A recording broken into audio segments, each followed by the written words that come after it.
अभी आप सुन रहे हैं शक्ति म्यूजिक स्टूडियो की धमाकेदार प्रस्तुति। डीजे अमित तिवारी।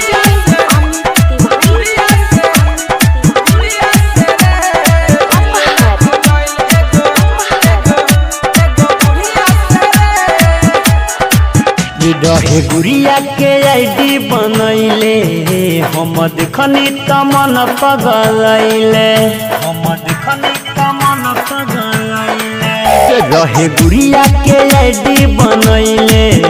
हम देखनी त मन पगलैले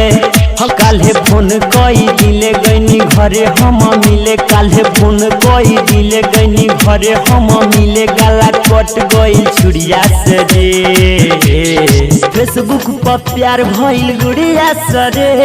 दिल मिल गइल एगो बुढ़िया सरे हेरो फेसबुक पर प्यार भेलो गुड़िया सरे दिल मिल गेल एगो बुढ़िया सरे। डीजे अमित तिवारी।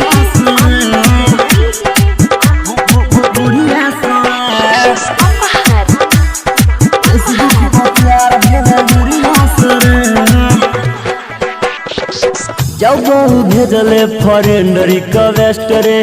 निमन फोटो देखी कैनी एक्सेप्ट रे हाय हेलो कैनी खेला भइल यला बाट रे सोझा में देखनी त गईनी पलट रे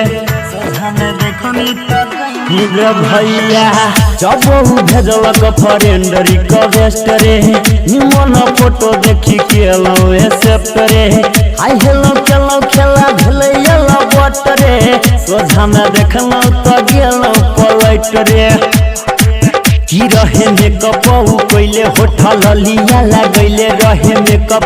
कैले होठल लिया लगैले हाथ भरल रहे चूड़िया से रे फेसबुक पर प्यार भइल गुड़िया सरे दिल मिल गइल एगो बुढ़िया सरे हेरो फेसबुक पर प्यार भेलो गुड़िया सरे दिल मिल गेल एगो बुढ़िया सरे। डीजे अमित तिवारी।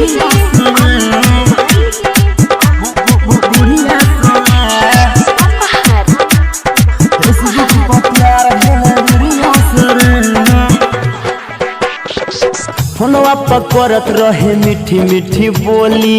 यारवा रे दिलवा पछुअल गहिल गोली सोचनी कि राम देले किस्मत खोली मन करे बुढ़िया के तुर दिही लोली रे भैया फोनवा पकड़त रहे मीठी मीठी बोली यारवा रे दिलवा पछुअल गेलै छुरी सोचलो कि राम देलकै किस्मत खोली मन करे बुढ़िया के तोड़ दिए लोली कहे कृष्णा बेदर्दी काम हो ही गईले फर्जी कहे कृष्णा बेदर्दी काम हो ही गईले फर्जी हम कहेम काथी दुनिया से रे फेसबुक पर प्यार भइल गुड़िया सरे दिल मिल गइल एगो बुढ़िया सरे हेरो फेसबुक पर प्यार भेलो गुड़िया सरे दिल मिल गेल एगो बुढ़िया सरे रहे गुड़िया के आईडी बनैले हम देखनी त मन पगलैले